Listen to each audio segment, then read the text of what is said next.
नमस्कार, मी पूनम. स्वागत आहे तुमचे एका मराठी ब्लॉग मध्ये. तर आजचा वार आहे गुरुवार. आता टायमिंग झालाय 9 वाजले संध्याकाळचे. स्वयंपाक उरकला आणि आज सकाळपासून ब्लॉगच केला नव्हता. म्हणलं आता 9 वाजता ब्लॉगला सुरुवात करू. तर 9 वाजता ब्लॉगला का सुरुवात केली आहे, तर आज करणार आहे रवा इडली. तर म्हणलं पहिल्यांदाच मी रवा इडली करणार आहे. तर म्हणलं याची रेसिपी पण शेअर करू की रवा इडली कसं बनवणार आहे आणि कशा होतात ते पण शेअर कर. पिरा वगैरे करतो त्याचा रवा नाही हा, तर हा इडलीचाच रवा आहे. मी पण पहिल्यांदाच आणलेला आहे आणि तुमच्यासोबत शेअर करणार आहे कशी होती इडली. तर इथं मी उडदाची डाळ पण घेतलेली आहे. तर अगोदर हे घेते.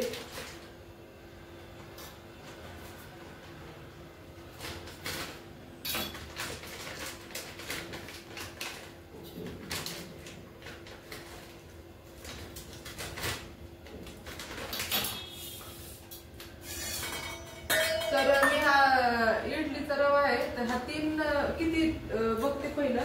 तर उडदाची डाळ आहे. पहिले तर उडदाची डाळ घेते. 1 फुलपात्र उडदाची डाळ घेते.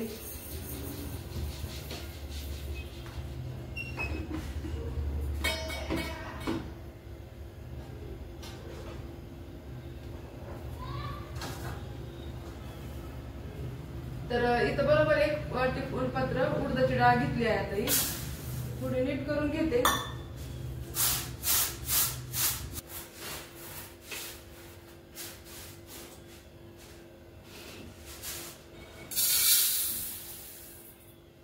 तर उडदाची डाळ इथं नीट करून घेतली. काय नव्हतं, खडा वगैरे नाही, पण थोडस पाकडून घेतली. आणि त्यानंतर हा रवा इडली पण घेते. तर आता हे 1 वाटी उडदाची डाळ घेतली, तर 3 फुलपात्र आता मी हे रवा हे घेणार आहे. तर किती होते बघते.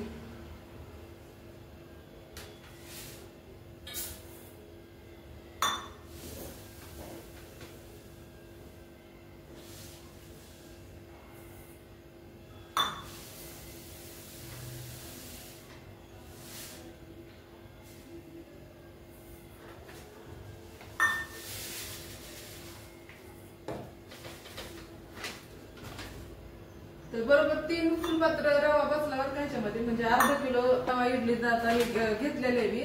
तर अगोदर थोडस पाणी टाकून ठेवते त्याच्यामध्ये.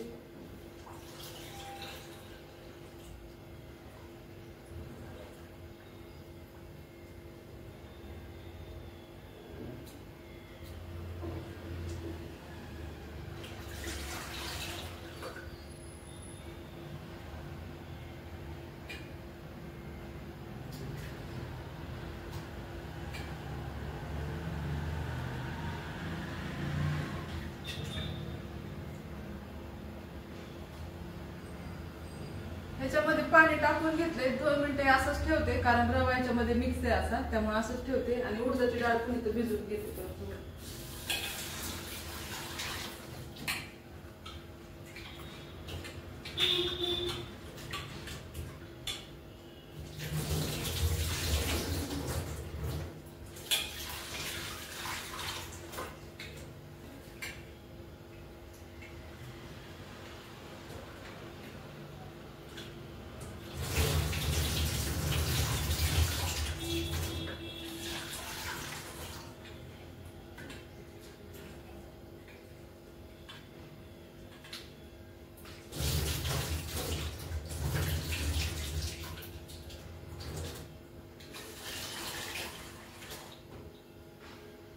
इथं मी डाळ आता भिजण्यासाठी ठेवली आणि थोडेसे पोहे पण टाकते अर्धा वाटी.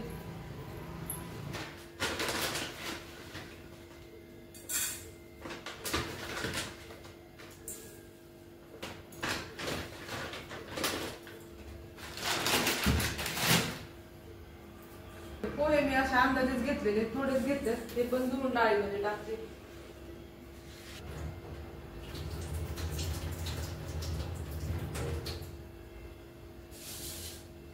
हे पण भिजायला ठेवते याच्यामध्ये.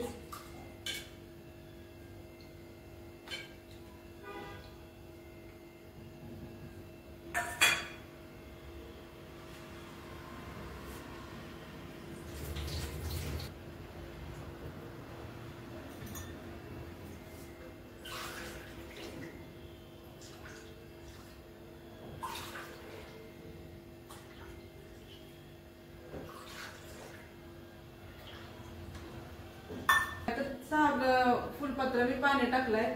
आता 3 तास छान भिजवून घेते आणि आता असंच ठेवते भिजण्यासाठी. तोपर्यंत जेवण वगैरे करून घेते. तर संध्याकाळचं जेवणचा टाइम आणखी नाही झालेला, थोडा वेळ उशिरा जेवण असतं आमचं.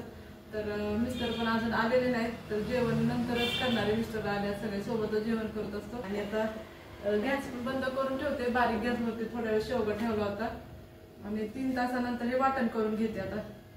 तर बघा जेवण वगैरे करून घेतलं, भांडे थोडेसे होते घासून घेतले आणि 3 तास झालेले रवा भिजून. आता हे मोठंच पातेलं घेतलेले, हे वरचं पाणी काढून टाकणार आहे आता सगळं. तर असं वरचं पाणी काढून घेतलेले आणि ही डाळ आणि पोहे भिजलेत छान. आता हे पण वाटण करून घेते. हे वाटण नाही करायचे, असंच ठेवलंय आणि मोठ्याच पातेल्यात ठेवणार आहे याच्यामध्ये, कारण हे सगळं एकत्र नाही बसणार आहे पातेल्यामध्ये म्हणून. तर आता डाळ वाटून घेते.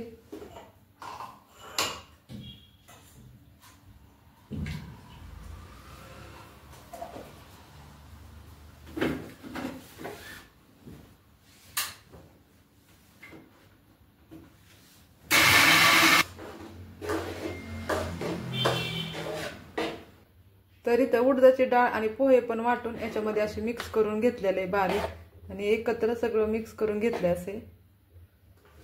आता उडदाची डाळ आणि पोहे याच्यामध्ये वाटून सगळं एकत्र मिक्स करून ठेवलंय आणि हे असं मोठी प्लेट आहे याच्यावरती अशी झाकून ठेवते आणि पोळपाट पण असं ठेवते याच्यावरतीच. तर इथं दुसरा दिवस सकाळचे 6:30 पावणे 7 वाजले होते आणि आजचा वार होता शुक्रवार. तर पीठ पण छान असं तयार झालं होतं बरं का इडलीचं आणि छान फुगलं होतं असं पीठ. आणि मी अगोदर आंघोळ वगैरे करून घेतली, किचन सगळा स्वच्छ करून घेतला आणि आता इथं इडली करण्यासाठी घेतली आहे. तर इडलीचं पीठ पण छान असं अर्धा किलो पॅकेट होतं. तर छान असं इडलीचं पीठ पण फर्मंट झालं होतं आणि जितकी इडली करायची होती तितकं असं पातेल्यात पीठ काढून घेतलं आहे आणि त्याच्यामध्ये मीठ टाकून हे छान एकत्र मिक्स करून घेतलं आहे. इडलीचं पीठ इकडं मिक्स करेपर्यंत पाणी पण गरम करण्यासाठी ठेवलं होतं आणि इडलीचं भांडं स्वच्छ धुवून असं ठेवलं होतं. तर सकाळचे आपल्या घरातले कामं पण एक एक चालूच असतात. तर इथं मी फक्त इडलीचंच रेसिपी शेअर करण्यासाठी घेतली आहे असं. तर म्हणलं हेच आपण करू, इडलीचीच रेसिपी शेअर करू. तर इडलीचं पाणी छान तापलं तर भांड्याला तेल लावून घेतलं आणि सगळे इथं इडलीचे जे भांडे होते ते असे इडली भरून ठेवले आहे. आता हे 15 मिनटं ठेवलं होतं मी, 12-15 मिनटं असं ठेवलं होतं आणि इडली होईपर्यंत म्हणलं सांबारची पण तयारी करून घेऊ. तर सांबार करण्यासाठी तर मी मिक्स डाळ घेतल्या होत्या, छान असे मिक्स डाळ घेतले. म्हणलं हे होईपर्यंत थोड्या डाळ पण भिजण्यासाठी ठेवू आणि त्यामुळं इथं डाळ घेतली आणि इथं स्वच्छ धुवून घेतलेली आहे. डाळ असो काय असो मी स्वच्छ असं धुवून घेत असते. इथं डाळ ठेवली भिजण्यासाठी आणि मिस्टरांनी भाजी पण आणली होती. म्हटलं भाजी काढू, पण हे काल मी दुपारी मटकी ठेवली होती अशी चाळणमध्ये. काल मी मटकीची सकाळी भाजी केली होती, अशीच मोड वगैरे नव्हती आली, भिजवलेल्याच मटकीची भाजी केली होती आणि थोडी मटकी शिल्लक राहिली होती तर मी चाळणमध्ये अशीच ठेवली होती दुपारी. तरी पण छान असं मोड आलं होतं, तेच इथं शेअर करत होते की किती छान असं मोड आले होते मटकीला. आणि त्यानंतर इथं मिस्टरांनी भाजीचं पण आणून दिलं होतं मला सकाळी. तर त्याच्यामध्ये शेवग्याची शेंग आणली होती आणि भोपळा आणला होता. काशी भोपळा म्हणतात त्याला, उपवासाला वगैरे पण चालतं हा भोपळा. तर हा पण ह्याचं पण सांबार छान होते. आणि इथं मी आता जे शेंग म्हणलं, शेंग भोपळा आपण नीट करून घेऊ. तर इथं मी भोपळा आणि शेंग पण नीट करून घेतली आहे, सांबारची पण तयारी करत घेतली आहे. छान काही जास्त व्हेजिटेबल घेतले नव्हते, फक्त भोपळा, शेंग, कांदा, टमॅटो, कोथिंबीर आणि मिक्स डाळ इतकंच असं घेतलं होतं सांबार बनवण्यासाठी. आणि अगोदर कुकरमध्ये मी डाळ टाकली आहे, थोडंसं पाणी पण टाकलं आहे आणि त्याच्यामध्ये मी भोपळा, शेवग्याची शेंग आणि कांदा, टमॅटो हे एकत्र शिजण्यासाठी टाकत आहे. कांदाचा फोडणीला वगैरे देत नाही, टाकत नाही मी, शिजण्यातच टाकत असते. असा पण सांबार छान होतो, सगळं मिक्स एकत्र शिजवून घेतलं की. आणि जितकं तर भाज्या शिजण्यासाठी पाणी टाकायचं आहे ते पाणी पण इथं मी टाकून घेतलं आहे. त्यानंतर इथं मी हळद पण टाकली आणि भाज्या शिजताना मीठ पण टाकून घेतलं आहे. इडलीला 10-12 मिनटं झाली होती, त्यामुळे मी बंद करून घेतला होता, म्हणलं थंड होईल तोपर्यंत. आणि इकडं कुकर लावण्यासाठी घेतला होता. कुकरचं झाकण थोडंसं धुवून म्हणजे थोडंसं भिजवून लावत असते, तर कुकरच्या शिट्ट्या होतात त्यामुळं. आता इथं कुकर पण माझा सकाळचा लावून सांबारचा लावून झाला होता. आता इडली पण छान अशी झाली होती, म्हणलं काढून घेऊ. तर आपली जी तांदळाची इडली करतो तर त्याच्यापेक्षा इतकी हलकी अशी इडली झाली होती, एकदम अशी हलकी अशी इडली झाली होती, सॉफ्ट एकदम म्हणजे. तर मला तर तांदळाचीच इडली बरी वाटते ह्या रवा इडलीपेक्षा.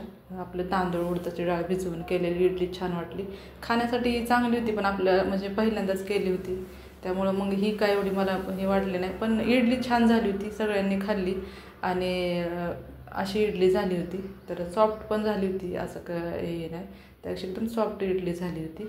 आणि सांबर पण शिजण्यासाठी ठेवला होता आणि इडली पण इतकीच केली आहे, जास्त इडली केली नव्हती, इतकीच इडली करून घेतली. आणि कुकर थंड झाला की मग लगेच मी तर सांबरला पण सुरुवात केली होती. तर अगोदर तेल छान तापलं की तेलामध्ये लसूण, कढीपत्ता, जिरी, मोहरी आणि सांबर मसाला टाकला आहे.